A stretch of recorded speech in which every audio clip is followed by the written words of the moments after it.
Hello friends, आज की video में जानेंगे अधिवक्ताओं के कुछ बहुत ही महत्वपूर्ण अधिकारों के बारे में। सबसे पहले जानेंगे कि अधिवक्ताओं को कब गिरफ्तारी से छूट दी जाती है, कब एक अधिवक्ता को गिरफ्तार नहीं किया जा सकता है। दोस्तों, वीडियो शुरू करने से पहले आपसे रिक्वेस्ट है कि अगर आपने चैनल सब्सक्राइब नहीं किया है तो चैनल सब्सक्राइब करें और इसी प्रकार के और भी महत्वपूर्ण वीडियो के देखने के लिए वीडियो की डिस्क्रिप्शन में कई वीडियो की लिंक दी गई है। दोस्तों, आते हैं अपने टॉपिक पर। अधिवक्ता नियमावली 1961 में अधिवक्ताओं को कई महत्वपूर्ण अधिकार प्राप्त हैं, लेकिन उनमें से दो सबसे महत्वपूर्ण अधिकारों के बारे में बात करेंगे। सबसे पहला महत्वपूर्ण अधिकार ये है कि अधिवक्ताओं को अपना पक्ष, अपनी बात रखने का अधिकार है। वो अपनी बात किसी भी न्यायाधीश, चाहे वो हाई कोर्ट, सुप्रीम कोर्ट या जिला न्यायाधीश हो, उसके सामने अपना पक्ष, अपनी बात बिना किसी डरे, बिना किसी रुकावट के अपनी बात रख सकते हैं और एक न्यायाधीश भी उनकी बातों को गंभीरतापूर्वक लेगा, ना कि हास्यपद बना। उनकी बातों पर हंसना नहीं होगा, ना ही हल्के में लेना होगा, बल्कि उनकी बातें, उनका पक्ष गंभीरता से लेना होगा। अगर मान लीजिए कोई न्यायाधीश किसी वकील, किसी एडवोकेट की बातों पर हंसता है या किसी एडवोकेट को गाली गलौज या अभद्रतापूर्वक व्यवहार करता है, तो वह न्यायाधीश भी न्यायालय अवमान अधिनियम की धारा 16 के अंतर्गत वह न्यायाधीश भी उसी प्रकार से दंडनीय है जिस प्रकार से न्यायालय अवमानना के लिए अन्य व्यक्ति दंडनीय हैं।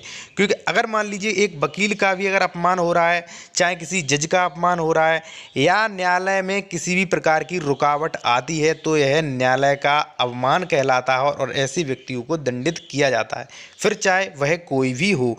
इसलिए अधिवक्ता को अपना पक्ष रखने का बहुत ही महत्वपूर्ण अधिकार होता है, उसके बातों को बड़ी गंभीर से लिया जाता है। दूसरा महत्वपूर्ण बात करेंगे, वो है गिरफ्तारी से छूट। सिविल प्रक्रिया संहिता 1908 की धारा 135 सिविल आदेशिकाओं के अधीन गिरफ्तारी से छूट।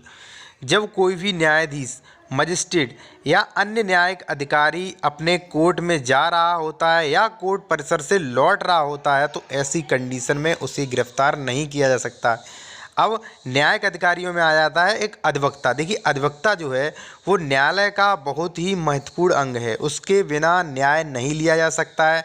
चाहे कोई प्रधानमंत्री हो, चाहे मुख्यमंत्री हो, चाहे कोई भी हो, जब अपना वो पक्ष रखते हैं तो वो अपना पक्ष एक अधिवक्ता के जरिए ही रखते हैं।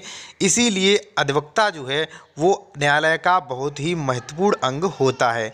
इसलिए अधिवक्ता को न्यायालय जाते समय या न्यायालय से लौटते समय उसे सिविल आदेशिकाओं के अधीन गिरफ्तार नहीं किया जा सकता है।